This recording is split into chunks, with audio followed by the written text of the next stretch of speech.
नमस्ते दोस्तों, good afternoon. आपका स्वागत है फिर से एक नए वीडियो में। तो दोस्तों, मैं आज का टॉपिक में बता रहा हूँ सबक के बारे में। सबक, इंसान को सबक लेना चाहिए।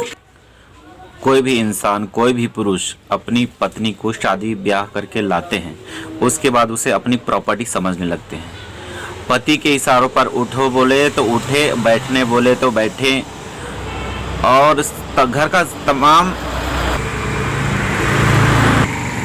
घर के तमाम काम औरतों के ही मत्थे रहते हैं। बच्चों की देखभाल, बुजुर्गों की देखभाल, कपड़े धोना, बर्तन धोना, खाना बनाकर खिलाना, फिर बर्तन धोना, सबके बाद में खाना खाना। अगर थोड़ा सा आराम की तो सास ताने देती है कि कुड़नी है, काम नहीं करने का मन करता है। वहीं बेटी अगर सोई है तो बेटी आराम कर रही है, लेकिन बहू अगर थोड़ा सा सो गई तो कुड़नी है। कुड़नी मतलब आप समझते हैं, लेजी है, ये काम करने में ये फुर्ती नहीं दिखाती है।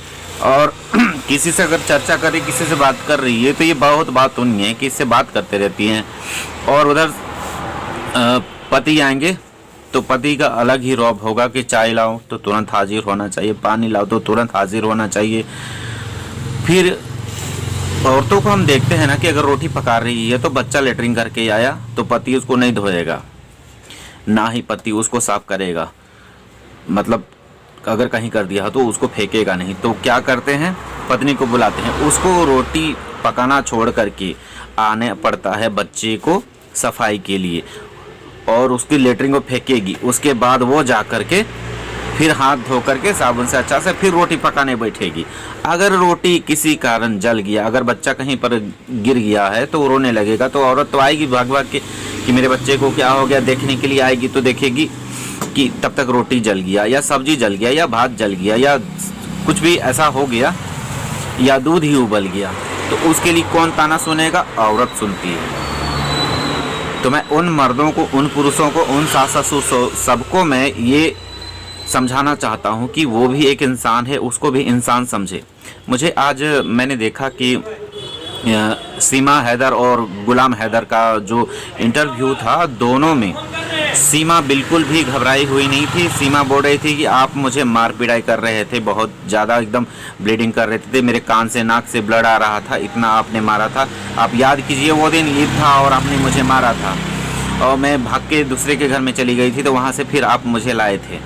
इस तरह का वो मतलब सामने बोल रही, पूरा दुनिया के सामने बोल रही है, उसका इंटरव्यू पूरा दुनिया देख रहा है, ऐसे वो इल्ज़ाम लगा रही है। तो कहीं ना कहीं उसको तो बहुत ज़्यादा दर्द होगा, बहुत ज़्यादा दर्द होगा। इस वजह से औरत को भी मजबूर होना पड़ता है कोई बहुत बड़ा स्टेप लेने के लिए। उसको लगता है कि हम तो अब यहाँ मतलब मौत और जीवन में कुछ ज़्यादा फ़र्क नहीं है, तो वह जीना चाहती है। और जब जीना चाहती है तो उसको कहीं एक रास्ता दिख जाता है, डूबते को तिनके का भी सहारा दिख जाता है, वो तो उस सहारे को पकड़ के वो निकल लेती है कि चलो भाई, हमको कम से कम यहाँ अगर दोज़ख मिल रहा है तो हो सकता है कि आगे जाएं और मुझे यहाँ से ज़्यादा बेटर मुझे लाइफ मिल सकती है। तो ऐसा होता है कि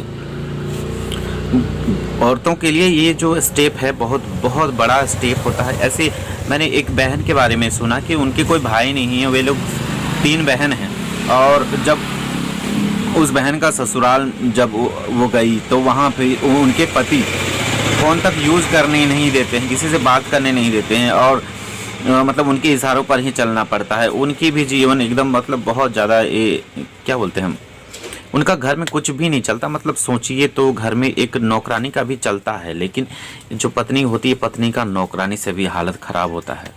दोस्तों, मुझे बहुत ऐसी बहन का कहानी मैंने देखा, मैंने सुना, तो मुझे महसूस हुआ कि बहुत गलत है। और अभी के डेट में जो थोड़ी पढ़ी लिखी होती है, जो समझदार होती हैं, वो आजकल इंटरनेट का ज़माना है, तो इंटरनेट में लोग एक दूसरे से जुड़े हुए हैं, पूरी दुनिया के लोग एक दूसरे से कनेक्टेड हैं। तो कनेक्टेड होने की वजह से लोग किसी न किसी से तो बातचीत करते ही हैं, और अपना दुख को शेयर करते हैं। तो अपना दुख को शेयर करते हैं तो फिर उनको लगता है कि हाँ, मतलब कोई अपनापन सा लगता है, तो उसके लिए सब कुछ, घर द्वार सब कुछ छोड़ छाड़ के चले आते हैं लोग। तो इस तरह से हो रहा है दोस्तों। तो बाद में फिर रोएंगे, गिड़गिड़ाएंगे कि मेरी पत्नी मेरा बच्चा छोड़ छाड़ के चली गई। तो इस तरह का अगर आप करेंगे, अपनी पत्नी के साथ व्यवहार करेंगे, गलत व्यवहार करेंगे, गलत उनको साथ सलूक करेंगे, तो पत्नियां कितना तक बर्दाश्त कर सकती, कितना हद तक बर्दाश्त कर सकती हैं। तो मैं कहीं ना कहीं पति भी जिम्मेवार होते हैं, पति भी जिम्मेवार होते हैं, पत्नियां ही हर वक्त गलत नहीं होती, पति भी बहुत हद तक जिम्मेवार होते हैं। मैंने बहुत सारे पतियों को देखा है, बहुत सारे लोगों को ऐसे देखा है, बहुत सारी फैमिली में मैंने देखा है कि इस कहीं ना कहीं सबकी गलती होती है दोस्तों। तो मैं इतना ही बोल के अभी अपना बात को समाप्त करता हूँ। तो आप लोग अपनी राय दीजिएगा जरूर कमेंट बॉक्स में दोस्तों।